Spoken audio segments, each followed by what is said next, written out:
ನವಲಗುಂದದ ನಾಗಲಿಂಗ ಮಹಾಸ್ವಾಮಿಗಳವರ ಪುರಾಣವು ಪ್ರಾರಂಭವಾಗಿ ಇವತ್ತಿಗೆ 3ನೇ ದಿವಸದಲ್ಲಿ ಪಾದಾರ್ಪಣೆ ಮಾಡ್ತಾ ಇದೆ. ನಾಗಲಿಂಗ ಮಹಾಸ್ವಾಮಿಗಳ ಹುಟ್ಟಿದ್ದು ಅದು ರಾಯಚೂರು ಜಿಲ್ಲೆ ಸಿಂಧನೂರು ತಾಲೂಕಿನ ಜವಳಗೇರಿ ಅಂತ ಒಂದು ಹಳ್ಳಿ ಇದೆ. ಆ ಹಳ್ಳಿಯಲ್ಲಿ ವಿಶ್ವಕರ್ಮ ಸಮಾಜದ ಇರುವರು ದಂಪತಿಗಳು ಆಚಾರವಂತರು, ಸದ್ಗುಣವಂತರು, ಅತಿಥಿ ಅಭ್ಯಾಂಗತರ ಸೇವೆಯನ್ನು ಮಾಡತಕ್ಕಂಥ ಒಳ್ಳೆಯ ಜೀವನ. ಆ ಗೃಹಸ್ಥನ ಹೆಸರು 2 ಪ್ರಕಾರ ಊಹೆ ಮಾಡ್ಯಾರೆ.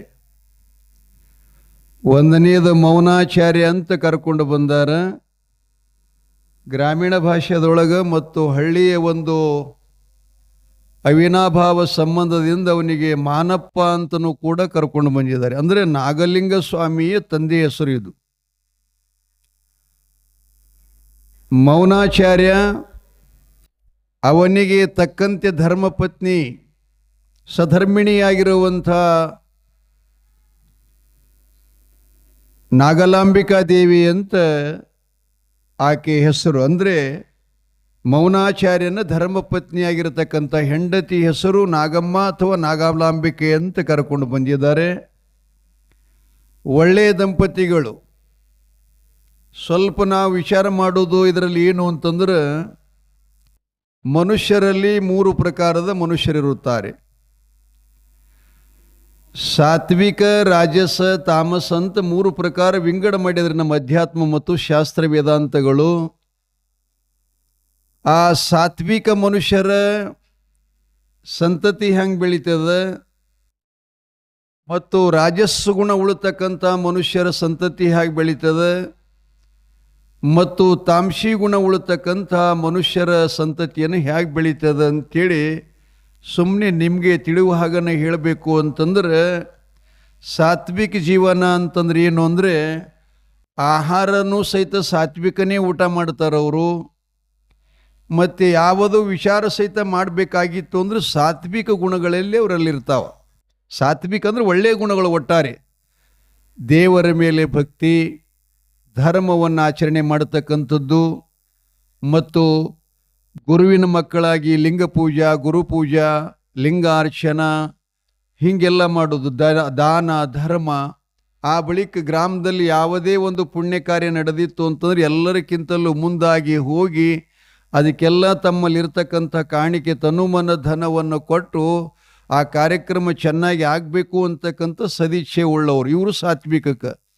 ಇನ್ನು ರಾಜಸ್ಸು ಗುಣದವ್ರು ಯಾರಪ್ಪ ಅಂತಂದ್ರೆ, ಅರ್ಧ ಗುಣ ಅವರಲ್ಲಿ ಸುಮಾರು ಇರ್ತಾವೆ, ಅರ್ಧ ಗುಣ ಚಲೋ ಇರ್ತಾವೆ.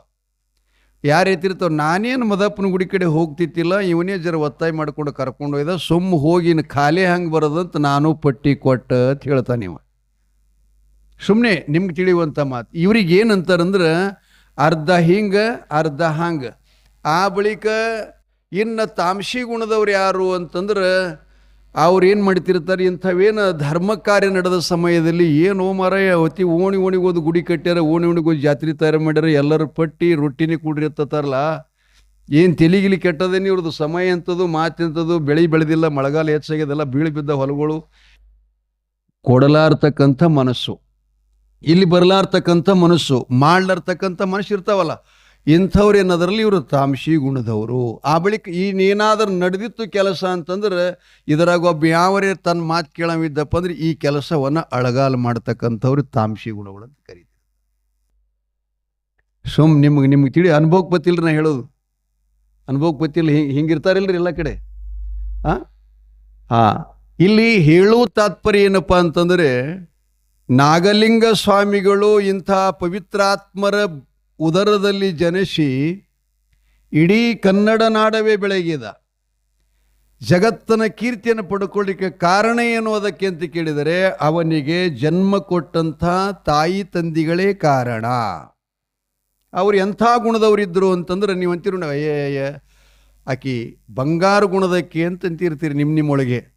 ಮತ್ತೊಬ್ಬರಿಗೆ ಯವ್ವೋ ಅದ್ರ ಮಾರಿ ನೋಡ್ಬೇಡ್ದು ಕೆಟ್ಟ ರಾಕ್ಷಸಿ ಇದ್ದಂಗೆ ಅದತ್ತಿರ್ಲಿ ಯಾವಾಗರೆ ನಿಮ್ಮೊಳಗ್ರೆ ಮತ್ತು ಇದ್ರ ಕೈ ಮ್ಯಾಗೆ ಅಂದ ಮಣ್ಣು ಹಾಕೊಂಡು ಯಾರಿಗೆ ಕೊಟ್ಟದ ಅಂತಂತೀರಿ ನೋಡಿ. ಇವೆಲ್ಲ ನಮ್ಮ ಹತ್ರನೇ ಅದಾವ. ರಾಜಸ ತಾಮಸ. ಸಾತ್ವಿಕ ಗುಣ ಅಂತಂದ್ರೆ ನಾವು ಜ್ಞಾನ ಸಂಪಾದನೆ ಮಾಡಬೇಕು, ನಮ್ಮನ್ನು ನಾವು ತಿಳ್ಕೋಬೇಕು. ಆ ಬಳಿಕ ನಮ್ಮ ಮನೆ, ನಮ್ಮ ಸಂಸ್ಕೃತಿ, ನಮ್ಮ ಪರಿವಾರ, ನಮ್ಮ ಗ್ರಾಮ ಅತ್ಯಂತ ಸುಂದರವಾಗಿ ಬೆಳಿಬೇಕು ಅಂತಕ್ಕಂಥದ್ದು. ಒಟ್ಟಾರೆ ಹಾಳು ಮಾಡ್ಲಾರ್ತಕ್ಕಂಥದ್ದು ಅಧ್ಯಾತ್ಮ. ಅಂದ್ರೆ ನೀವು ಬಹಳ ತಲೆ ಕೆಡಿಸ್ಕೊಂಡ್ರಿ. ಅಧ್ಯಾತ್ಮ ಅಂದ್ರೆ ಏನಪ್ಪ ಅಂದ್ರೆ ಬಹಳ ಸರಳ ರೂಪದಲ್ಲಿ ಹೇಳ್ತಾರವ್ರು. ಅಧ್ಯಾತ್ಮ ಅಂದ್ರೆ ಕೆಡಿಸಲಾರದು, ಕೆಡಲಾರದು. ಏನಪ್ಪ ಸಿದ್ದರಾಮ, ಏನಪ್ಪ ಸ್ವಾಮಿಗಳ? ಕೆಡಿಸಲಾರದು, ಕೆಡಲಾರದು. ಆ ಬಳಿಕ ಅದಕ್ಕೆ ಎಂದೂ ಅಧ್ಯಾತ್ಮ ನಮ್ಮಲ್ಲಿ ಬತ್ತು ಅಂತಂದ್ರೆ ಜಗಳ ಆಗಂಗಿಲ್ಲ, ಅದು ಜಗಳ ಹಚ್ಚಂಗಿಲ್ಲ. ಜಗಳ ಹತ್ತಿತ್ತು ಅಂದ್ರೆ ಸಹಿತ ಆರಿಸ್ತದಲ್ಲ, ಅದು ಅಧ್ಯಾತ್ಮ. ನಿಮ್ಮ ಗ್ರಾಮೀಣದ ತಿಳಿಯಂಗೆ ನಾ ಹೇಳಕತ್ತೀನಿ, ವೇದಾಂತದ ಭಾಳ ವಿಷಯ ಇಲ್ಲ. ಅಲ್ಲಿಂದ ಆ ಅಧ್ಯಾತ್ಮ ಹ್ಯಾಂಗದಪ್ಪ ಅಂತ ಕೇಳಿದ್ರೆ ಅದಕ್ಕೆ ರೂಪ ಇಲ್ಲ, ಬಣ್ಣಿಲ್ಲ, ಮತ್ತು ಅದಕ್ಕೆ ಏನು ಹೋಲಿಸ್ಲಿಕ್ಕೂ ಸಹಿತ ಬರಂಗಿಲ್ಲ. ಅಂಥದ್ದು ಅದು ಅತ್ಯಂತ ನಮ್ಮ ಮನಸ್ಸನ್ನು ನಿರ್ಮಲ ಯಾವಾಗ ಆಗ್ತದೆ, ಸ್ವಚ್ಛ ಯಾವಾಗ ಆಗ್ತದೆ, ಆಗ ಮಾತ್ರ ಆ ಅಸತ್ಯ ವಸ್ತು ಜ್ಞಾನ ಆಗ್ತದೆ. ಅಲ್ಲಿ ತನಕ ಅದು ತಿಳಿಯುವುದಿಲ್ಲ. ಅಭ್ಯಾಸ ಮುಖಾಂತರವಾಗಿ ನನಗೂ ಹೇಳಕ್ ಬರ್ತದೆ. ಆದ್ರೆ ಆತ್ಮನ ನಾವು ತಿಳ್ಕೋಬೇಕಾಗಿತ್ತು ಅಂತಂದ್ರೆ ಬಹಳ ಕಠಿಣ ಅದ ರೀ. ಮತ್ತು ಹೊರಗಿನ ವಾಸನೆಗಳೆಲ್ಲ ನಾವು ಕಳ್ಕೋಬೇಕಾಗ್ತದೆ. ಹೊರಗಿನ ನಮ್ಮ ಮನಸ್ಸು ಸರಿತಿರ್ತದಲ್ಲ, ಅದನ್ನು ಕಳ್ಕೋಬೇಕಾಗ್ತದೆ. ಇರಲಿ. ಆದರೆ ರಾಯಚೂರು ಜಿಲ್ಲೆಯ ಸಿಂಧನೂರು ತಾಲೂಕಿನ ಬಸವಣ್ಣಪ್ಪ ಯಾವದೂರು?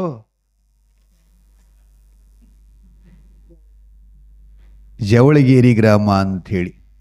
ಆ ಗ್ರಾಮದಲ್ಲಿ ದಂಪತಿಗಳಾಗಿರತಕ್ಕಂಥ ಮೌನಾಚಾರ್ಯ, ಧರ್ಮಪತ್ನಿ ನಾಗಲಾಂಬಿಕೆ ಅಥವಾ ನಾಗಮ್ಮ ದೇವಿ, ಬಹಳ ಸುಂದರವಾದಂಥ ಜೀವನ ಅವ್ರದ್ದು. ಅಂದರೆ ಜೀವನದಲ್ಲಿ ನಾಲಿಗೆಯಿಂದ ಯಾರನ್ನಾದರೂ ಕೂಡ ಕೆಟ್ಟ ಶಬ್ದಗಳನ್ನು ಮಾತಾಡ್ದಂಗೆ ಜೀವನ ಮಾಡ್ತಿದ್ದರಂಥವ್ರು. ಬಹಳ ಕಠಿಣ ರೀ. ನಾವು ದೇವ್ರದ್ದು ವಾರದೊಳಗೆ ಉಪವಾಸ ಮಾಡ್ತೀವ್ರಿ, ಮುಂಜಾನೆ ಶುಕ್ರವಾರ ಸೋಮವಾರ, ಮತ್ತು ನಾಲಿಗೆಲಿ ಯಾವತ್ತು ಹೊಲಸೆ ಮಾತಾಡ್ತೀವಿ. ಉಪವಾಸ ಮಾಡ್ದಂಗೆ ಏನಾಯ್ತದ? ಏನಪ್ಪ ಉಪಾಸನ ಅಂದ್ರೆ ಏನಪ್ಪ? ಇದರ ಅರ್ಥ ಊಟ ಬಿಡುವುದಲ್ಲ, ಇವು ಹಣ್ಣು ಹಂಪಲು ತಿನ್ನೋದಲ್ಲ. ಅಲ್ಪೋಪಹಾರ ಅಂತ ಬರ್ತಿರ್ತಾವ. ಆದ್ರೆ ಉಪವಾಸ ಮಾಡ್ತಕ್ಕಂಥ ಸಮಯದಲ್ಲಿ ಸ್ವಲ್ಪ ಈ ಶರೀರಕ್ಕೆ ಜಡ ಆಗ್ಲಿರ್ತಕ್ಕಂಥ ವಸ್ತುಗಳೇ ತಿನ್ನಬೇಕು ಅಂತ ಒಂದು ನೇಮದ. ಅದನ್ನು ತಿಳಿ ಜೊತೆಗೆ ಏನಪ್ಪ ಉಪಾಸನ ಅಂದ್ರೇನು? ಕಣ್ಣುಗಳಿಂದ, ನಾಲಿಗೆಯಿಂದ, ಕಿವಿಯಿಂದ, ಕೈಗಳಿಂದ, ಮನಸ್ಸಿನಿಂದ ಕೆಟ್ಟದ್ದನ್ನು ಬಯಸಲಾರ್ತಕ್ಕಂಥದ್ದು, ಕೆಟ್ಟದ್ದನ್ನು ನೋಡ್ಲಾರ್ತಕ್ಕಂಥದ್ದು, ಕೆಟ್ಟದ್ದನ್ನು ಮಾತಾಡ್ಲಾರ್ತಕ್ಕಂಥದ್ದು ಏನದಲ್ಲ, ಅದು ನಿಜವಾಗಿರತಕ್ಕಂಥ ಉಪಾಸನ ಅಂತ ಹೇಳ್ತಿರ್ತಾರೆ. ಮತ್ತು ನಾವು ಸರಿ ಶುಕ್ರವಾರ ಮತ್ತು ಸೋಮವಾರ ಉಪವಾಸ ಮಾಡಿ ಮುಂಜಾನೆ ಹಿಡಿದು ನಿನ್ನ ಹೆಣ ಎತ್ತಲಿ, ಮರಗೊಂದೋಡೆ ಕುಳ್ಳಿ, ನಿನಗೆ ಯಾವಾಗ ಕರಿನಾಗರ ಹರಿತದ, ಇವೆಲ್ಲ ಮಾತು ನಿನ್ನ ಮನೆ ದೇಗಲಲ್ಲಿ ಸುಡುಗಾಡಿಸಿಲ್ಲದ ಏನಿದ್ರ ಅರ್ಥ? ಉಪಾಸನಲ್ಲ. ಅಮ್ಮ ಹೆಂಗಿದ್ಲು ಅಂತಂದ್ರೆ ಭಾಳ ಅಪರೂಪರಿ, ಭಾಳ ಸಜ್ಜನ್. ತನ್ನ ಪತಿ ಆಜ್ಞೆನೇ ಪರಿಪಾಲನೆ ಮಾಡ್ತಿದ್ಲಕ್ಕೆ. ಪತಿ ಆಜ್ಞೆ ಪರಿಪಾಲನೆ ಮಾಡೋದು ಬಹಳ ಕಠಿಣ ಆಗ್ತಿರ್ತದೆ. ಯಾಕಂದ್ರೆ ನಮ್ಮ ಮನಸ್ಸು ಸದಾ ಯಾವತ್ತೂ ತವ್ರ ಮನೆ ಕಡೆ ಹರಿತಿರ್ತದೆ. ಗಂಡ ಹೋಗಬೇಡ ಅಂದ್ರೆ ಏನು ಮಾಡ್ತಾರಪ್ಪ ಲಕ್ಷ್ಮಣ? ಹೊಸಗೊಂಡು ಮನೆಗೆ ಬಿಡ್ತಾರೆ. ಮತ್ತೇನದು? ಅಡಿಗಿಲ್ಲ, ಅಂಬಲಿಲ್ಲ, ಮಾಡೋದಿಲ್ಲ, ಮಟ್ಟೋದಿಲ್ಲ. ಬ್ಯಾಡ ಅಂದಿಲ್ಲ ನನಗೆ, ನಿಂದ ನೀ ತಿನ್ನೋತಾರಲ್ಲಪ್ಪ. ಹಾಂ, ಗಂಡ ಏನು ಆಜ್ಞೆ ಮಾಡ್ತಿರ್ತಾನೆ ಅದನ್ನು ಶಿರಸಾವಹಿಸ್ಕೊಂಡು ಅವ ಇವತ್ತು ಎಂಥ ಮಾತು ಹೇಳಿದ್ರು ಕೂಡ ಅದರ ಬಗ್ಗೆ ವಿರೋಧ ಹೋಗಲಾರ್ದನ. ಆ ಬಳಿಕ ಮನಸ್ಸಿನೊಳಗೆ ಏನು ಇರ್ತಿರ್ತದಂದ್ರೆ ನೀವು ನಿಶ್ಚಯ ಮಾಡ್ಕೋರೆ, ಭಾಳ ಸುಂದರದ್ರಿ ಜೀವನ ಅಂತಕ್ಕಂಥದ್ದು ಏನದಲ್ಲ. ದಾಂಪತ್ಯ ಜೀವನ ಇದು ನಾವು ಮಾಡಿದಲ್ಲ, ಸಾಕ್ಷಾತ್ ಪರಮಾತ್ಮ ಮಾಡಿದ್ದು ಗೃಹಸ್ಥಾಶ್ರಮ ಧನ್ಯಹೋ ಅಂತಂದಾರವರು. ಮೊದಲು ಬ್ರಹ್ಮಚಾರ್ಯ, ಎರಡನೇದು ಗೃಹಸ್ಥ, ಮೂರನೇದು ವಾನಪ್ರಸ್ಥ, ನಾಲ್ಕನೇದು ಸನ್ಯಾಸ. 25 ವರ್ಷಗಳ ಪರ್ಯಂತ ನಾವು ಬ್ರಹ್ಮಚಾರಿಗಳಾಗಿದ್ದು ನಮ್ಮ ಜೀವನದಲ್ಲಿ ಏನಾದರೂ ಕೂಡ ನಮ್ಮ ಹೊಟ್ಟಿಗೆ, ನಮ್ಮ ನೆತ್ತಿಗೆ, ನಮ್ಮ ಖರ್ಚಕ್ಕೆ ಬೇಕಾಗಿರತಕ್ಕಂಥದ್ದು ಒಂದು ಕೆಲಸ, ಒಂದು ಕಾಯಕ, ಒಂದು ವಿದ್ಯೆಯನ್ನು ಸಂಪಾದನೆ ಮಾಡಬೇಕು 25 ವರ್ಷ ತನಕ. ಆ ವಿದ್ಯಾ ಸಂಪಾದನೆ ಮಾಡಿದ ಬಳಿಕ ನಮಗೆ 10 ರೂಪಾಯಿನೇ ಪಗಾರ ಇರಲಿ, 20 ಇರಲಿ, 1 ಲಕ್ಷ ಇರಲಿ, ನಮಗೆ ನೌಕರಿ ಬಂದ ಬಳಿಕ, ವಿದ್ಯಾ ಬಂದ ಬಳಿಕ ಇಷ್ಟು 25 ವರ್ಷಗಳ ಪರ್ಯಂತರವಾಗಿ ನನಗೆ ವಿದ್ಯೆಯನ್ನು ಕಲೀಲಿಕ್ಕೆ, ಇಷ್ಟು ಬೆಟ್ಟದಾಕಾರವಾಗಿರತಕ್ಕಂಥ ಶರೀರವನ್ನು ನಿರ್ಮಾಣ ಆಗಲಿಕ್ಕೆ, ಮತ್ತು ನನಗೆಲ್ಲ ಸರ್ವತೋಮುಖವಾಗಿ ನನ್ನನ್ನು ರಕ್ಷಣೆ ಮಾಡಿದವರು ಯಾರು ಅಂತ ಒಂದಿಷ್ಟು ಈ ಕಣ್ಣು ಬಿಟ್ಟು ಒಳಗಿನ ಅರಿವಿನ ಕಣ್ಣಿಲೆ ನಾವು ನೋಡಬೇಕು. ವಿಷಯ ನಡೆದದ. ಈಗ ಇಷ್ಟು ಉಪಕಾರ ಮಾಡಿದ್ದಕ್ಕಾಗಿ ನಾನು ಇಷ್ಟು ದೊಡ್ಡವಾಗಿ ಬೆಳೆದೆ. ಮಕ್ಕಳಾಗಿರ್ತಕ್ಕಂಥವ್ರು, ತಾಯಿ ತಂದೆಗಳು ನನಗೆ ಈ ಭೂಮಿಗೆ ಇಲ್ಲಿ ತರಿಸ್ಕೊಂಡು ಅವರು ಹೊಟ್ಯಾಗ 9 ತಿಂಗಳು ಇಟ್ಟುಕೊಂಡು ಎಷ್ಟು ಕಷ್ಟವನ್ನು ಅನುಭೋಗಿಸಿ, ನಾನು ಅವರಿಗೆಲ್ಲ ಕಾಡಿದೆ, ಬೇಡಿದೆ, ಅತ್ತೆ, ಕರೆದೆ, ಸಂಡಾಸ್ ಮಾಡಿದೆ, ಲಘ್ವಿ ಮಾಡಿದೆ, ಏನೆಲ್ಲ ಬೇಕಾದ ಮಾಡಿದ್ರು ಕೂಡ ತಾಯಿ ಒಂದು ಸಲಾನೂ ಕೂಡ ಅದನ್ನು ಹೇಸಿಕೊಳ್ಳಾರ್ದನ್ನ ಈ ದೇಶದೊಳಗೆ ನನಗೆ ಇಷ್ಟನ್ನು ಬೆಳೆಸಿದಾಳಲ್ಲ ಅಂತ ಯಾವಾಗ ತಿಳ್ಕೋಬೇಕಂದ್ರೆ 25 ವರ್ಷಗಳ ವಿದ್ಯೆಯನ್ನು ಕಲಿತ ಮೇಲೆ. ಈ ರೀತಿ ಮಾಡಿದಂಥ ತಾಯಿ ತಂದೆಗಳನ್ನು ನಾನು ಇಡೀ ಜೀವನ ಪೂರಿತವಾಗಿ ಅವರ ಸೇವೆ, ಅವರು ಬೇಡಿದ್ದನ್ನು ನಾವು ಕೊಡಬೇಕು. ಅವರು ಮಾಡಿದ್ದ ಮಹತ್ತರವಾಗಿರ್ತಕ್ಕಂಥ ಉಪಕಾರದ ಸ್ಮರಣೆಯನ್ನು ನಾವು ಮುಟ್ಟಿಸಬೇಕು ಅನ್ನುವಂಥ ಬುದ್ಧಿ ಯಾರಲ್ಲಿ ಅದ ಅವರಿಗೆ ನಿಜವಾದಂಥ ತಾಯಿ ತಂದೆ ಮಕ್ಕಳು ಅಂತ ಕರೀಲಿಕ್ಕೆ ಬರುತ್ತೆ. ತಾಯಿ ತಂದೆಗೆ ದೌಡ್ ಮರಿತೇವ್ರಿ. ನಮ್ಮ ನೌಕರಿ ಐತಂದ್ರೆ ಇಲ್ಲಿ ಯಾರ್ಯಾರು ನೌಕರಿ ಹತ್ತದವ್ರಿದ್ರೆ ಮುತ್ಯ ಪುರಾಣ ಬಿಟ್ಟಿದ್ದನ ಯಾಕೆ ಹೇಳಕತ್ತ ನಂದಿರಿ? ಮತ್ತು ಇಲ್ಲ, ನಾನು ಆ ಕಡೆ ಮುಖ ಮಾಡಿಲ್ಲ, ಸೌಂಡ್ ಐತೆ. ಅದು ಜೀವನದಲ್ಲಿ ನಾವು ಕಲಿಬೇಕಾಗಿದ್ದು ಬಹಳ ಇದೆ ರೀ. ಎಲ್ಲ ಬರೀ ಗಂಡ ಹೆಂಡತಿಯಾಗಿ ರೊಕ್ಕ ಹಣ ಸಂಪಾದನೆ ಮಾಡಿದ್ರೆ ಸಂಸಾರ ಅಲ್ಲ. ಏನು ಮಾಡಬೇಡ್ಬಿಡು, ಬರೀ ಸಂಸಾರ ಅಲ್ಲ. ನಾವು ಮಕ್ಕಳ ಮುಖದಲ್ಲಿ ಯಾವಾಗಲೂ ಕೂಡ ಮಾತಾಡಬಾರ್ದು, ಶಾಡಿ ಇನ್ನೊಬ್ಬರ ಬಗ್ಗೆ ಅವನಿಂದ ಮಾತಂತೀರಲ್ಲ, ಅವುಗಳು ಕೂಡ ಮಕ್ಕಳ ಕಿವಿಗೆ ನಾವು ಹಾಕಲಾರ್ದಂಗೆ ನಮ್ಮ ಬದುಕಿನಲ್ಲಿರಬೇಕು. ಅವರು ಕಲಿಯುವುದು ಎಲ್ಲಿದ್ದು ಕಲಿತಾರೆ, ಅವ್ರಿಗೆ ಎಲ್ಲಿದ್ದು ಕಲಿಯೋಕ್ಕೇನಿಲ್ಲ, ಮನ್ಯಾಗ ನೋಡಿನ ಕಲಿತಿರ್ತಾರೆ ಎಲ್ಲವೂ ಕೂಡ. ಓಣ್ಯಾಗೇನು ಸಂಪರ್ಕ ಮಾಡಿನೇ ಕಲಿತಿರ್ತಾರೆ, ಕುಡಿಯೋದಾಗಲಿ ಇಂಥವೆಲ್ಲ ಮಾತಾಡೋದಾಗಲಿ. ಮತ್ತು ಅವು ಇಲ್ಲಂದ್ರೆ ಏನೂ ಕಲಿಯೋದಿಲ್ಲ, ಚೆನ್ನಾಗಿನೇ ಇರ್ತಾರೆ ಅವರು. ಅದಕ್ಕೆ ಹೇಳುವ ತಾತ್ಪರ್ಯ ಏನಪ್ಪ ಅಂತಂದ್ರೆ, ನಮ್ಮ ಮಕ್ಕಳನ್ನು ನಾವು ಚೆನ್ನಾಗಿ ಬೆಳೆಸ್ಬೇಕಾಗಿತ್ತು ಅಂತಂದ್ರೆ ನಾವು ಮೊದಲ ಮನೆಯೊಳಗೆ ಗಂಡ ಹೆಂಡತಿ ಅತ್ಯಂತ ಜ್ಞಾನಿಗಳಾಗಿರಬೇಕು, ತಿಳಿದವರಾಗಿರಬೇಕು, ಸಂಸ್ಕಾರವಂತರಾಗಿರಬೇಕು ಅಂತ ಹೇಳ್ತಾ, ಇದು ಯಾಕೆ ಕೇಳಕತ್ತೀನಿ ಅಂದರೆ, ನಾಗಲಿಂಗಪ್ಪನ ತಾಯಿ ತಂದೆಗಳಾಗಿರತಕ್ಕಂಥ ಜವಳಿ ಗ್ರಾಮದಲ್ಲಿ ಆ ಅಮ್ಮ ಹಾಗೇನೇ ಇದ್ಲು.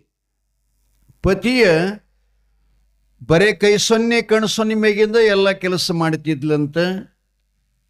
ಬಹಳ ಆಚಾರವಂತರು. ಪ್ರತಿನಿತ್ಯದಲ್ಲಿ ತನ್ನ ಪತಿಪಾದ ಪೂಜೆಯನ್ನು ಮಾಡಿ ಅವರ ಪಾದೋದಕವನ್ನು ಸ್ವೀಕರಿಸಿ ಆ ಬಳಿಕ ಮನೆ ಕೆಲಸದಲ್ಲಿ ತೊಡಗುತ್ತಾ ಇದ್ಲಂತ. ಇದು ಒಂದಿನ ಅಲ್ರಿ, ಇಡೀ ಜೀವನ ಪರ್ಯಂತರವಾಗಿ ಅಷ್ಟೊತ್ತಿನವರೆಗೆ ಆ ನಾಗಮ್ಮ ಮತ್ತು ಮೌನಾಚಾರ್ಯ ದಂಪತಿಗಳಿಗೆ 3 ಗಂಡಸು ಮಕ್ಕಳಾಗಿದ್ದರು, 3 ಮಕ್ಕಳ ತಾಯಿಯಾಗಿದ್ಲು. ಆ ಬಳಿಕ ಆ ಮೌನಾಚಾರ್ಯನೂ ಕೂಡ ತಮ್ಮ ಕುಲಕಸುಬಿನಂತೆ ಮನೆಯಲ್ಲಿ ಅಕ್ಕಸಾಲಿಗೆ ಒಂದು ಕೆಲಸ ಮಾಡ್ತಿದ್ರಂಥವ್ರಿ. ಬಂಗಾರದ ಒಡವೆಗಳು, ವಸ್ತುಗಳು, ಬೆಳ್ಳಿ ಬಂಗಾರಗಳನ್ನು ಮಾಡಿಕೊಡೋದು. ಬಹಳ ಪ್ರಾಮಾಣಿಕವಾಗಿ, ವಿಶ್ವಾಸಪೂರ್ತಿಯಾಗಿ ತಮ್ಮ ಕಾಯಕದಲ್ಲಿ ಎಲ್ಲರನ್ನ ಮೆಚ್ಚಿಕೊಳ್ಳುವಂಥ ಕಾಯಕದಲ್ಲಿದ್ದರಂತೆ. ಇರುತ್ತಿರುವಾಗ ಮಹಾನವಮಿ ಅಂತ ಬರ್ತದಲ್ಲ, ಮಾನಮಿ ಹಬ್ಬ. ಆ ಹಬ್ಬ ಬಂದ ಕೂಡಲೇ ನಮ್ಮ ದೇಶದಲ್ಲಿ ಈ ಹಬ್ಬವನ್ನು ಎಲ್ಲ ಧರ್ಮೀಯರು ಆಚರಣೆ ಮಾಡ್ತಾ ಇದ್ದಾರೆ. ಅದು ಘಟಸ್ಥಾಪನೆ ಮಾಡಿ ನವಧಾನ್ಯಗಳನ್ನು ಬೆಳೆಸಿ ಅದಕ್ಕೆಲ್ಲ ತಾಯಿಯಂದರು 9 ದಿವಸಗಳ ಪರ್ಯಂತರ ಉಪವಾಸ ಮಾಡಿಕೊಂಡು ನೀವೆಲ್ಲ ಬಹಳ ಅಚ್ಚುಕಟ್ಟಾಗಿ ಆ ನವರಾತ್ರಿ ಮಹೋತ್ಸವವನ್ನು ಮಾಡ್ತಾ ಇದ್ದೀರಿ. ಹಾಗೇನೆ ನಾಗಲಿಂಗನ ತಾಯಿಯಾಗಿರತಕ್ಕಂಥ ನಾಗಮ್ಮ ತಾಯಿಯು ಕೂಡ ನವರಾತ್ರ ಮಹೋತ್ಸವದಲ್ಲಿ ಬಹಳ ಕಟ್ಟುನಿಟ್ಟಾಗಿ ಆ ದೇವಿ ಭಗವತಿ ಬಗಳಂಬ, ಕಾಳಿಕಾ ಭವಾನಿ, ದುರ್ಗೆಯ ಮತ್ತು ದುರ್ಗಾಷ್ಟಮಿಯ ವ್ರತಗಳನ್ನೆಲ್ಲ ಬಹಳ ಚೆನ್ನಾಗಿ ಮಾಡ್ತಿದ್ಲಂತ. ಅದು ನೀವು ದೀಪ ಹಾಕಿರ್ತಿರ್ತಿರಲ್ಲ 9 ದಿನಗಳ ಪರ್ಯಂತವ, ಆ ದೀಪ ಹಾಕಿದ ಸಮಯದಲ್ಲಿ ಅದು ಉರಿದು ಮುಂದೆಲ್ಲ ಏನಾಗ್ತದಪ್ಪ, ಕುಡಿ ಬರ್ತೈತಿಲ್ಲ ಕಪ್ಪ, ಆ ಕುಡಿ ತೆಗಿಬೇಕಾಯ್ತಂದ್ರೆ ನೀವೇನು ಮಾಡ್ತೀರಿ? ದೀಪವನ್ನು ಆರಿಸ್ತೀರಿ. ಆರಿಸಿ ಅದು ಮುಂದಿಂದೆಲ್ಲ ಕಪ್ಪಾದಂಥ ಕುಡಿಯನ್ನೆಲ್ಲ ಕತ್ತರಿಸಿ ತೆಗೆದು ಮತ್ತೆ ಹೊತ್ತಿಸ್ತಿರಿಲ್ಲ. ನಾಗಲಿಂಗಪ್ಪನ ತಾಯಿ ಹಾಂಗೆ ಮಾಡ್ತಾ ಇದ್ದಿತ್ತಿಲ್ಲಂತ್ರಕ್ಕೆ. ಕುಡಿ ಬಂದ ಬತ್ತಿಯು ಆರಿಸೋಕ್ಕಿಂತ ಮುಂಚಿತ ಒಂದು ದೀಪನ್ನ ಆ ಜಾಗದಾಗ ಇನ್ನೊಂದು ಬತ್ತಿಯನ್ನು ಇಡ್ತಿದ್ಲಂತಕಿ. ಇದನ್ನು ಹೊತ್ತಿಸಿ ಅದನ್ನು ಆರಿಸಿ ಅದರ ಕುಡಿಯನ್ನು ಚೂಟಿ ಮತ್ತೆ ದೀಪ ಹಚ್ಚಿಳಂತ. ಬಹಳ ಅದರಿ ಭಕ್ತಿಯಲ್ಲೂ ಕೂಡ ಬಹಳ ಸುಂದರ ಅದ. ಆದರೆ ಹ್ಯಾಂಗ ಮಾಡಬೇಕು ಅನ್ನುವುದನ್ನು ಬಲ್ಲವರನ್ನು ಕೇಳಬೇಕು. ಪೂಜಾದಲ್ಲಿ ಕೂಡ ಬಹಳ ಮಹತ್ವಪೂರ್ಣ ಆಗಿರ್ತಕ್ಕಂಥದ್ದು ನೋಡ್ರಿ. ನಾವು ಓದಿದಂಥ ಉಸುಲ್ ಬಡಿಬಾರ್ದಂತ ನಾವು ಎರಸು ಹೂಗಳಿಗೆ ಏನು ದೇವ್ರಿಗೆ ಏರಿಸ್ತೇವಲ್ಲ ಅದು ಬಡಿಬಾರ್ದು. ಮತ್ತು ನೈವೇದ್ಯ ಮಾಡತಕ್ಕಂಥ ಸಮಯದಲ್ಲಿ ಹಿಂಗೆ ಊದ್ತೀವಲ್ಲ ಅದನ್ನು ಸಹಿತ ಮಾಡಬಾರ್ದಂಥದ್ದು. ಆಚಾರದಲ್ಲಿ ತಪ್ಪಿ ಹೋಗ್ತದಂಥದ್ದು. ನೀವು ನಿಮ್ಮ ಉಸುಲ್ ಅದಕ್ಕೆ ಬಡಿತು ಅಂದರೆ ಎಂಜಲಾಯಿತು. ಬಹಳ ಸೂಕ್ಷ್ಮ ಅದರಿ. ಹಾಗಾಗಿ ಅವರು ಮೊದಲೇ ವಿಶ್ವಕರ್ಮ ಸಮಾಜ, ಬಹಳ ಅತ್ಯಂತ ಆಚಾರಬದ್ಧರು. ಆಕೆಯ ಆ ಉಪಾಸನ ನೋಡಿ ದೇವಿ ಭಗವತಿ, ಕಾಳಿಕಾ ಭವಾನಿ, ಬಗಳಾಂಬ ಆಕೆಯ ಸ್ವಪ್ನದಲ್ಲಿ ಪ್ರತ್ಯಕ್ಷಳಾಗುತ್ತಾಳೆ. ಯಾರ ಸ್ವಪ್ನದೊಳಗೆ? ನಾಗಲಿಂಗಪ್ಪನ ತಾಯಿಯಾಗಿರತಕ್ಕಂಥ ನಾಗಮ್ಮನ ಸ್ವಪ್ನದಲ್ಲಿ ಪ್ರತ್ಯಕ್ಷಳಾಗಿ ದೇವಿ ಭಗವತಿ ಹೇಳಿದ್ಲಂತ, ನಾಗಮ್ಮ ನೀ 3 ಮಕ್ಕಳ ತಾಯಿಯಾಗಿದ್ರೂ ಪರವಾಗಿಲ್ಲ,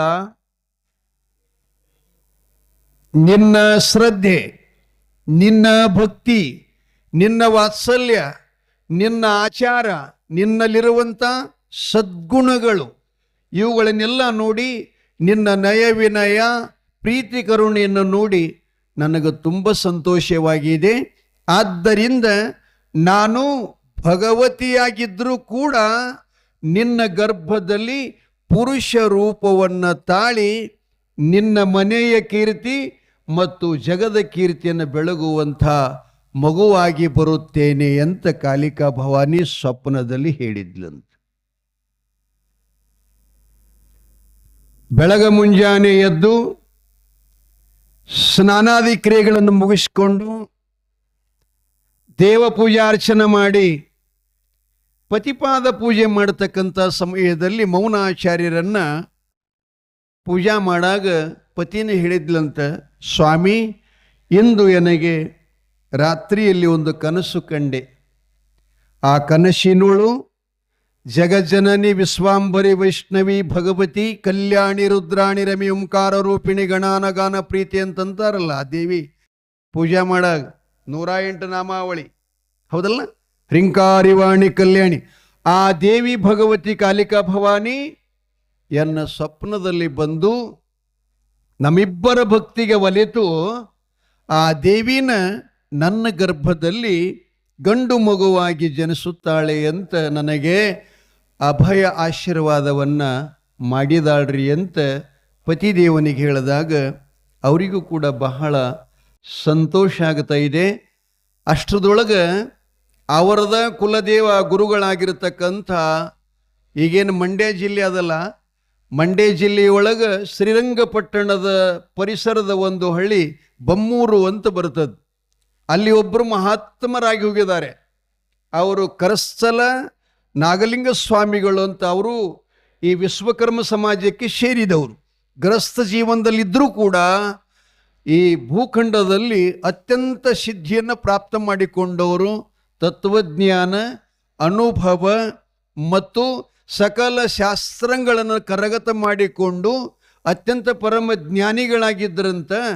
ಆಗಲೇ ಇವರು ಅವ ಏನು ಮೌನಾಚಾರಿ ಇದ್ದನಲ್ಲ, ನಾಗಲಿಂಗಪ್ಪನ ತಂದೆ ಮತ್ತು ತಾಯಿಯಂದರು ಆ ಗುರುಗಳ ಕಡೆ ಸದಾ ಹೋಗ್ತಿದ್ದರಂತ. ಗುರುಗಳ ಸೇವಾ ಮಾಡ್ತಿದ್ದರಂತ. ಗುರುಗಳ ಆಜ್ಞಾ ಪರಿಪಾಲನೆ ಮಾಡ್ತಿದ್ದರಂತ. ಗುರುಗಳಿಗೆ ಸದಾವ ಕಾಲದಲ್ಲಿ ತನು ಮನಧನ ಕೊಟ್ಟು ಗುರುವಿನ ಕೃಪೆಗೆ ಪುಣ್ಯ ಪಡ್ಕೊಂಡಿದ್ದರಂತ. ಹಾಗಿರುತ್ತಿರಲಾಗಿ ಇನ್ನೂ ಗರ್ಭ ನಿಂತಿಲ್ಲ. ಅವರ ಮನೆಗೆ ಚಿದಾನಂದ ಅವಧೂತರು ಅಂತ ಒಬ್ಬ ಸನ್ಯಾಸಿಗಳು, ಪರಮಜ್ಞಾನಿಗಳ ಆಗಮನ ಆಗ್ತದೆ. 1 ಲಕ್ಷದಾಗಿರಲಿ, ನಮ್ಮ ಮನೇದು ಏನಾರ ಸ್ವಲ್ಪ ಕಲ್ಯಾಣ ಆಗಬೇಕಾಗಿತ್ತು, ನಮ್ಮ ಮನೆ ಒಂದು ಸ್ವಲ್ಪ ಮುಂದಕ್ಕೆ ಬರಬೇಕಾಗಿತ್ತು, ನಮ್ಮ ಮನೇದು ಏನ್ರಿ ಹೆಚ್ಚಿಗೆ ಏನ್ರಿ ಸಂಪತ್ತು ಹಿಂಗೆ ಆಗಬೇಕಾಗಿತ್ತಂದ್ರೆ ಆ ಕಾಲಕ್ಕೆ ಒಬ್ಬ ಸತ್ಪುರುಷರು ಯಾವುದೋ ರೂಪದಲ್ಲಿ ಮನೆಗೆ ಬರ್ತಾರೆ. ಪ್ರಾಣಿ ರೂಪದಲ್ಲರೇ ಬರ್ತಾರೆ, ಶಶಿ ರೂಪದಲ್ಲರೇ ಬರ್ತಾರೆ, ಒಬ್ಬ ಹುಟ್ಟಿದ ಮಗನ ರೂಪದಲ್ಲರೇ ಬರ್ತಾರೆ, ಬೇಡ ಅತಿಥಿಗಳ ರೂಪದಲ್ಲರೇ ಬರ್ತಾರೆ, ಒಬ್ಬ ಗುರುಗಳು ಸಂತ ಮಹಂತ ರೂಪದಲ್ಲಿ ಬರ್ತಾ ಇದ್ದಾರೆ. ಇದು ನಮ್ಮ ಭಾರತ ದೇಶದ ವೈಶಿಷ್ಟ್ಯದ. ಹಾಗಾಗಿ ಅವರ ಮನೆಗೆ ಚಿದಾನಂದ ಅವಧೂತರು ಬಂದ ಕೂಡಲೇ ಗುರುಗಳನ್ನು ಮನೆಯೊಳಗೆ ಬರಮಾಡಿಕೊಂಡು ಅವರಿಗೆ ಉಚ್ಛಾಸನದ ಮೇಲೆ ಕೂಡಿಸಿ ಅವರ ಪಾದ ಪೂಜೆಯನ್ನು ಮಾಡಿ ಅವರಿಗೆ ಪ್ರಸಾದ ತೀರ್ಥವನ್ನು ಕೊಟ್ಟ ಬಳಿಕ ಚಿದಾನಂದ ಅವಧೂತರು ಗಂಡ ಹೆಂಡತಿಯ ಗುರುಭಕ್ತಿ ನೋಡಿ, ಆತಿಥ್ಯ ಆಚಾರ ನೋಡಿ, ಅವ್ರ ಜೋಳಿಗೆ ಒಳಗೆ 2 ಗ್ರಂಥ ಇದ್ದು ಅಂತ್ರಿ, 2 ಪುರಾಣಗಳು. ಒಂದು ದೇವಿ ಮಹಾತ್ಮೆ, ಇನ್ನೊಂದು ಜ್ಞಾನ ಸಿಂಧು ಅಂತ ಬರ್ತದೆ. ಕೂಡ್ರೋ, ಇಲ್ಲಿ ಬಂದು ಕೂಡ್ರೋ. ನೋಡವ ಹೆಂಗೆ ಕೂತಾನ, ಚಲೋ ಕೂತಾನ ನೋಡವ. ಸೆಪಗಲ್ಲ ಕೂಡ್ಬೇಕು. ಸಿದ್ದಪ್ಪ ದಪ್ಪಾಗಿದೆಪ್ಪ, ಏನು ಮಾಡಬೇಕು? ಮೊದಲು ಹಿಂಗೆ ತೆಳ್ಳಗಿತ್ರಿ ಹುಡುಗ ಭಾಳ, ಈಗೆಲ್ಲ ದಪ್ಪಾಗ್ಯಾನ. ಹಂಗೆ ಉಳ್ಕೊಂಡು ದಮ್ಮಾಗ ಔಷಧ ಅದ ನಿನ್ನ ಬಲ್ಲಿ.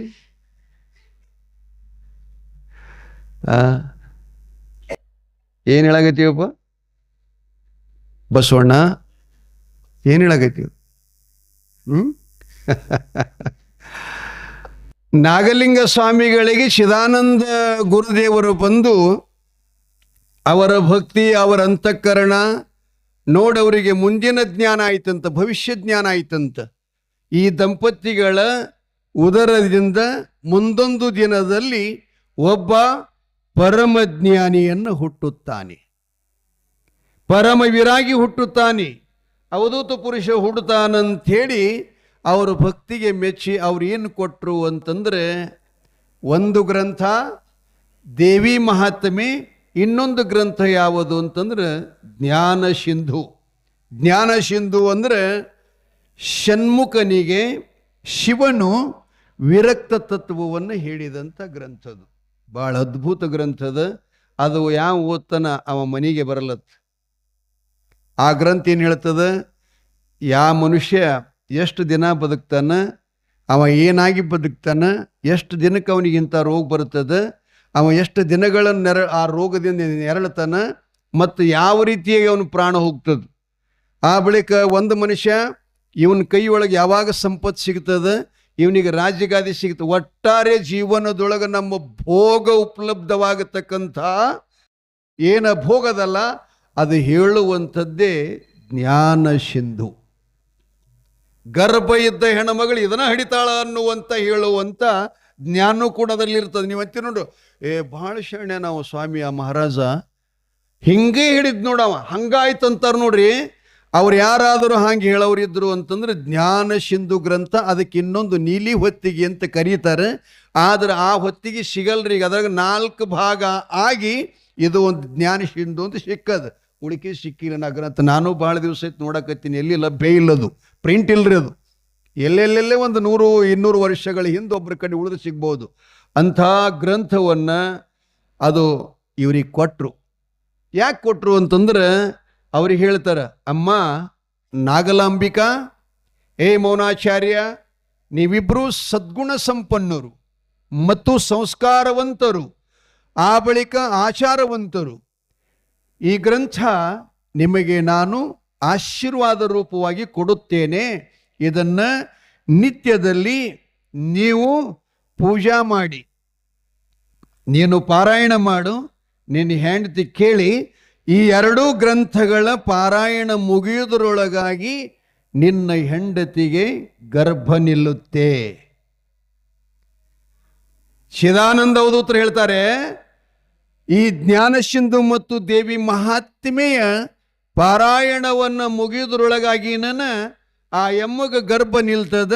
ಆ ಗರ್ಭದೊಳಗೆ ಅತ್ಯಂತ ಬಲಶಾಲಿ ಶಕ್ತಿಶಾಲಿ ಅಷ್ಟಮ ಸಿದ್ಧಿಗಳನ್ನು ತಾಯಿ ಗರ್ಭದಲ್ಲೇ ಪಡ್ಕೊಂಡು ಬರುತ್ತಾನವ. ಇದಕ್ಕೇನು ಕಾರಣಪ್ಪ?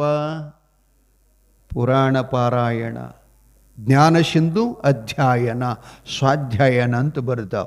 ಇವುಗಳಿಂದ ಅವರಲ್ಲಿರ್ತಕ್ಕಂಥದ್ದೇನು ದೋಷಿತ್ತಲ್ಲ, ಆ ಪುರಾಣ ಹೇಳುವುದರಿಂದ ಕೇಳುವುದರಿಂದ ಅದು ತಂದಿಂದ ತಾನೇ ಆಟೋಮೆಟಿಕ್ ಮನಸ್ಸು ನಿರ್ಮಲ ಮಾಡುತ್ತದೆ, ಸ್ವಚ್ಛ ಮಾಡುತ್ತದೆ.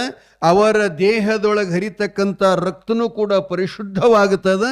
ಆ ಬಳಿಕ ಅದು ದೇಹ ಏನಾಗ್ತದಂದ್ರೆ ಮಾಂಸಪಿಂಡ ಹೋಗಿ ಮಂತ್ರಪಿಂಡ ಆಗ್ತದೆ.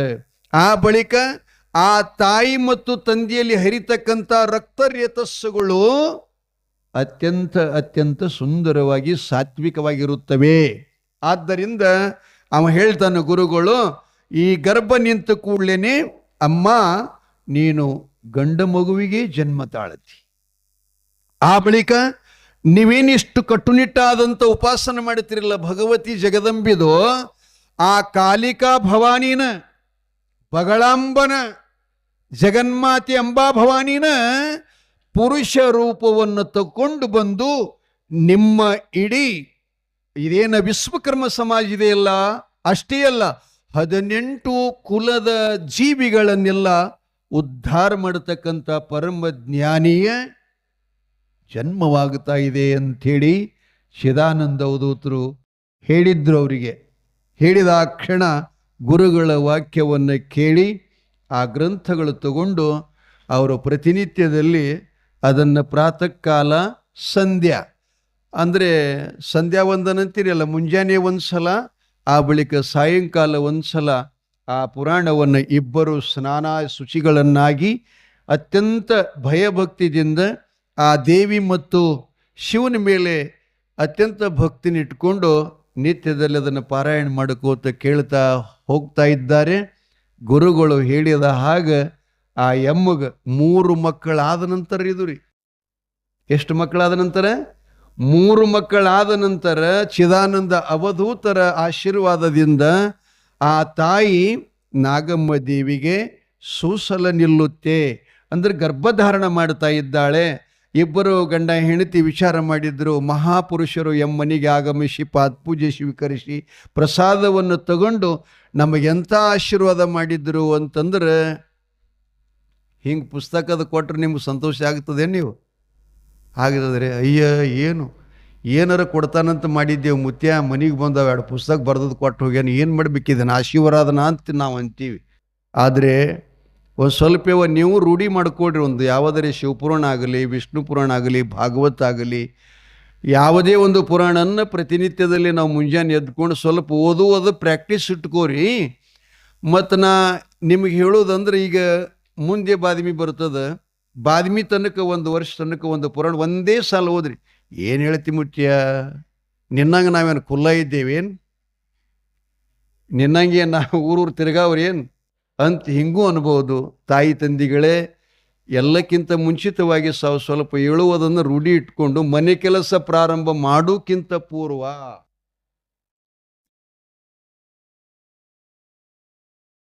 ರಾಯಚೂರು ಜಿಲ್ಲೆಯ ಸಿಂಧನೂರು ತಾಲೂಕಿನ ಜವಳಗೇರಿ ಗ್ರಾಮದಲ್ಲಿ ಗುರುಚಿದಾನಂದರು ನಾಗಲಿಂಗಪ್ಪನ ತಾಯಿ ತಂದಿಗಳಿಗೆ ಗ್ರಂಥ ಕೊಟ್ಟಿದ್ದಾರೆ. ಅದಕ್ಕೆ ನೀವು ಒಂದು ಸ್ವಲ್ಪ ಓದಿ ನೋಡ್ರಿ. ಬಾದ್ಮಿ ಜಾತ್ರೆ ಬಂದ ಬಳಕ ನೀವು ಓದಿದ್ದು ನಿಮಗೆ ಫಲ ಏನಾಗ್ಯದ ಮತ್ತು ಸುಖ ಏನಾಗ್ಯದ ನಿಮ್ಮದು ನೀವೇ ನೋಡ್ಕೊಳ್ಳೋದು, ಯಾರಿಗೆ ಕೇಳಕ್ಕೆ ಹೋಗ್ಬೇಡ್ರಿ. ಅದನ್ನು ಭಾಳ ಸುಂದರ ಮಾತದ. ಶ್ರಮ ಏನೋ ಆಗ್ಯದಲ್ಲ, ಆಗ್ತಾ ಬಂದಿದೆ. ತಾಯಿ ನಾಗಮ್ಮ ದೇವಿ ಮತ್ತು ತಂದೆಯಾಗಿರತಕ್ಕಂಥ ಮೌನಾಚಾರ್ಯ ಅಥವಾ ಮಾನಪ್ಪ ಅವರಿಗೆ ಭಗವತಿ ಜಗದಂಬೆಯ ಕೃಪಾಶೀರ್ವಾದ, ಸದ್ಗುರುಗಳಾಗಿರತಕ್ಕಂಥ ಚಿದಾನಂದ ಸ್ವಾಮಿಗಳು ಆಶೀರ್ವಾದ ಮಾಡಿ ಗ್ರಂಥ ಕೊಟ್ಟಿದ್ದ ಸತ್ಫಲವೇ ಆ ಎಮ್ಮಳಿಗೆ ಗರ್ಭ ನಿಲ್ತಾ ಇದೆ. ಆ ಗರ್ಭದಲ್ಲಿಯೂ ಕೂಡ ಆ ತಾಯಿ ಆ ಪುರಾಣ ಪಾರಾಯಣ ಬೀಳಲಿಲ್ಲ, ದೇವರ ಪೂಜೆ ಬೀಳಲಿಲ್ಲ. ಆ ಬಳಿಕ ಯಾವಾಗಲೂ ಕೂಡ ಅವ್ರೇನ ನಂಬಿಕೊಂಡು ಹೋಗಿದ್ರಲ್ಲ, ಒಬ್ಬರು ಮೊದಲು ಹೇಳ್ದಲ್ಲ, ಅವ್ರ ಹೆಸರೇನಪ್ಪ?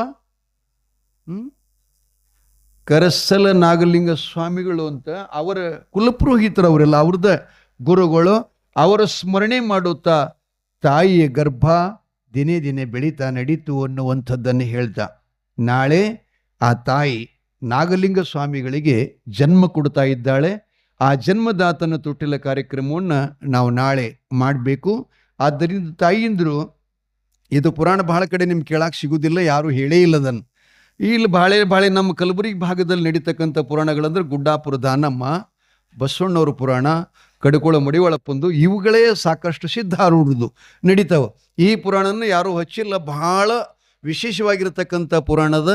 ಅದನ್ನು ಬೇಗ ಯಾಕೆ ನಾವು ತೊಟ್ಲ ಕಾರ್ಯಕ್ರಮ ಮಾಡಿ ಅವರ ಪವಾಡಗಳು ಭಾಳ ದೊಡ್ಡ ಅದಾವ, ಅದನ್ನೆಲ್ಲ ನಿಮಗೆಲ್ಲ ಮುಟ್ಟಿಸ್ಬೇಕು ಅನ್ನುವಂಥ ಒಂದು ಪ್ರೀತಿಯಿಂದ ನಮಗೆಲ್ಲ ಹೇಳ್ತಾ ಇದ್ದೇನೆ. ನಾಳೆ ನಾಗಲಿಂಗ ಸ್ವಾಮಿಗಳ ತೊಟ್ಲ ಕಾರ್ಯಕ್ರಮಕ್ಕೆ ತಾಯಿಂದರೆಲ್ಲ ನಿಮ್ಮಲ್ಲಿರುವಂಥ ಭಕ್ತಿಯ ಕಾಣಿಕೆ ಅಥವಾ ಅವನಿಗೆ ತೊಡಿಸುವಂಥ ಸಾಮಾನುಗಳು, ಬಟ್ಟೆಗಳು ಮತ್ತು ತೊಟ್ಟಿಲ ಯಾರಾದರೂ ತರೋರಿದ್ದರೆ ನಮ್ಮ ಹನುಮಂತ ಶಾಸ್ತ್ರಿ ಅವ್ರ ಕಡೆ ತಮ್ಮ ಹೆಸರನ್ನು ಬರೆಸ್ರಿ, ನಾಳೆ ಕಾರ್ಯಕ್ರಮ ಮಾಡೋಣ ಅನ್ನುವಂಥ ಮಾತನ್ನು ಹೇಳಿ,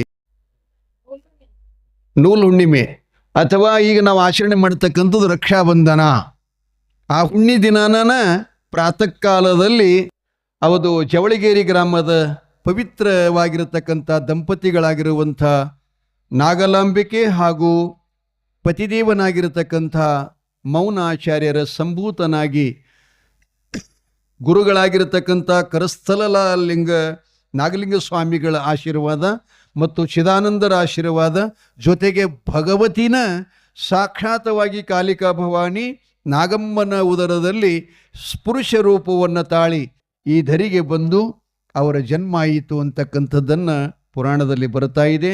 ನಾಳೆ ತೊಟ್ಟಿಲು ಕಾರ್ಯಕ್ರಮವನ್ನು ಮಾಡೋಣ ಎಲ್ಲರೂ ಕೂಡಿ ಅಂತ ಹೇಳ್ತಾ, ಪಟ್ಟಿ ರೊಟ್ಟಿ ಇದ್ದು ಅಂದ್ರೆ ಹೇಳಪ್ಪ.